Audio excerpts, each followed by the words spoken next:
पाक भारत जंग के मतलब 850 साल पहले हज़रत नेमतुल्लाह शाह की पेशन गोइयाँ। हज़रत नेमतुल्लाह शाह का ताल्लुक ईरान से था और आज से 850 साल पहले उन्होंने अपने फ़ारसी अशार में दुनिया के मतलब बहुत सी पेशगोइयाँ की और उनकी पेशगोइयों की सच्चाइयों दौरे हाज़र में अहले दानिश को वर्ता हैरत में डाल रखा है। आज की इस वीडियो में हम नेमतुल्लाह शाह साहब के उन इशार को शामिल कर रहे हैं जिनमें उन्होंने हिंदुस्तान पाक व हिंद के मतलब पेशन गोइयाँ की, जिनमें से बहुत सी माजी में पूरी हो गईं और बाकी मुस्तकबिल में पूरी होती दिखाई दे रही हैं। माजी में पूरी होने वाली चंद अहम पेशगोइयाँ। इस फारसी शेर का तर्जमा यह है कि मैं सच बताता हूँ, दुनिया में एक बादशाह पैदा होगा जिसका नाम तैमूर शाह होगा और वो साहिब कुरान होगा।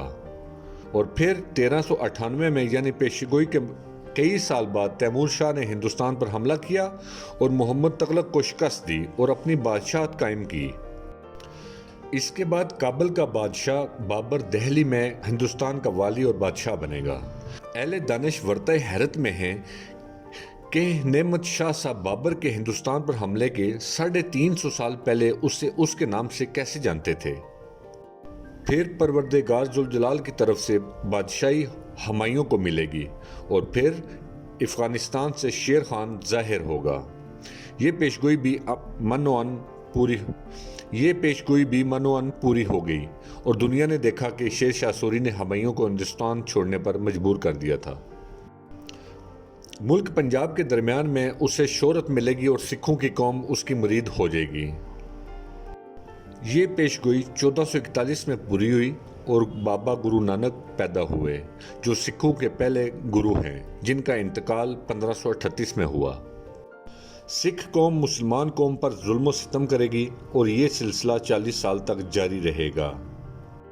इसके बाद ईसाई मुल्क हिंदुस्तान पर कब्जा करेंगे और ये कब्जा 100 साल तक जारी रहेगा। नेमतुल्लाह शाह साहब की ये पेशगोई हिंद में बयान करना ये कहकर ममनू करार दे दिया गया था कि ये कैसे हो सकता है कि बरतानिया हिंदुस्तान पर सिर्फ 100 साल तक हुकूमत करे। फिर अंग्रेज हिंदुस्तान को खुद ही छोड़कर चले जाएंगे, मगर अपनी चालाकी और मकर से लोगों के दरमियान एक जानलेवा झगड़ा छोड़ जाएंगे। खित्ते की मौजूदा सूरत हाल को देखते हुए अहले दानिश का कहना है कि ये झगड़ा कश्मीर की वजह से है। हिंदुस्तान जब 2 टुकड़े होगा तो इंसानों को बेदरेग कत्ल किया जाएगा और फितना और फसाद की कोई इंतहा नहीं रहेगी। बरसगीर पाक व हिंद के क़याम पर 1.5-2 मिलियन से ज़्यादा लोगों का कत्ल हुआ और कई मिलियन लोग अपने घरों को छोड़कर हिजरत करने पर मजबूर हो गए। पाकिस्तान बनने के बाद की चंद अहम पेशगोइयाँ। नारा इस्लाम 23 साल तक सर बुलंद रहेगा और फिर दूसरी मर्तबा उन पर कहर नाजल होगा। हमने देखा 1947 से 1971 तक पाकिस्तान और बांग्लादेश एक ही मुल्क थे और फिर 1971 में मशरकी पाकिस्तान हमसे जुदा हो गया। हाल के मुतल्लक चंद अहम पेशगोइयाँ। काजी यानी जज जहालत की बुलंदी पर दिखेगा और बड़े बड़े इल्म वाले लोग बहानों से लोगों से रिश्वत लेंगे। जज को अगर चंद सिक्के चांदी मुट्ठी में रिश्वत देगा तो काजी शिकारी कुत्ते की तरह बहाने करेगा।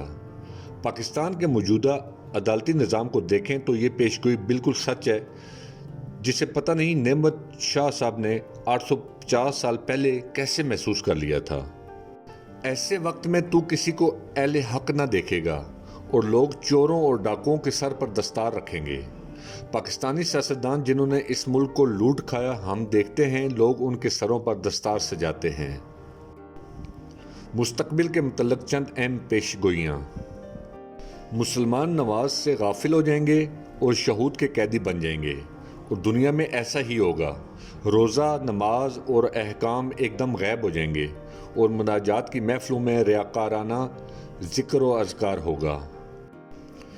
इसके बाद हिंदुस्तान में एक शोरश ज़ाहिर होगी और मुशरकाना सरजमीन पर फितना और फसाद बर्पा हो जाएगा। इस खलिफशार के वक्त बुत परस्त कलमा गो मुसलमानों पर अपने हिंदुवाना कहर व गज़ब के ज़रिए जाबर होंगे। یہ دو اشعار اگر حال کے آئینے میں دیکھے جائیں تو پلوامہ کی دہشت گردی اور ہندوستان کا جاہرانہ رویہ یہ سوچنے پر مجبور کر دیتا ہے کہ یہ اشعار نعمت اللہ شاہ صاحب نے اسی وقت کے لیے لکھے ہیں، اور اگر ایسا ہی ہے تو پھر ہندوستان پاکستان پر حملے سے باز نہیں رہے گا۔ مدد کے لیے شمال و مشرق سے غائبانہ امداد آئے گی۔ جنگی ہتھیاروں سے لیس ماہر جنگی حکمت عملی والا لشکر آئے گا جس سے مسلمانوں کو زبردست قوت ملے گی۔ عرب، ترک، ایران اور مشرق وسطیٰ والے امداد کے جذبے سے دیوانہ وار آئیں گے۔ پہاڑوں بیابانوں کی طرف سے اعراب آئیں گے اور آگ کا سیلاب ہر طرف رواں دواں ہوگا۔ چترال، نانگا پربت، چین اور گلگت ساتھ ملیں گے لڑنے کے لیے، اور تبت کا علاقہ میدان جنگ بنے گا۔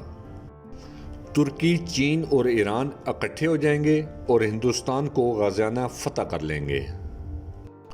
یہ چمٹیوں اور مکڑیوں کی طرح راتوں رات میں غلبہ حاصل کریں گے، اور میں قسم کھاتا ہوں کہ مسلمان قوم فاتح ہوگی۔ فریضہ حج کے بعد اور نماز عید سے پہلے ہاتھ سے نکلے ہوئے علاقوں کو واپس حاصل کر لیا جائے گا جو غاصبانہ قبضے کی زد میں آئے تھے۔ دریائے اٹک کا پانی 3 بار کافروں کے خون سے بھر کر جاری ہوگا۔ شہر لاہور، پنجاب، کشمیر، دریائے گنگا اور جمنا کا علاقہ اور بجنور شہر پر مسلمان غالبانہ قبضہ کر لیں گے۔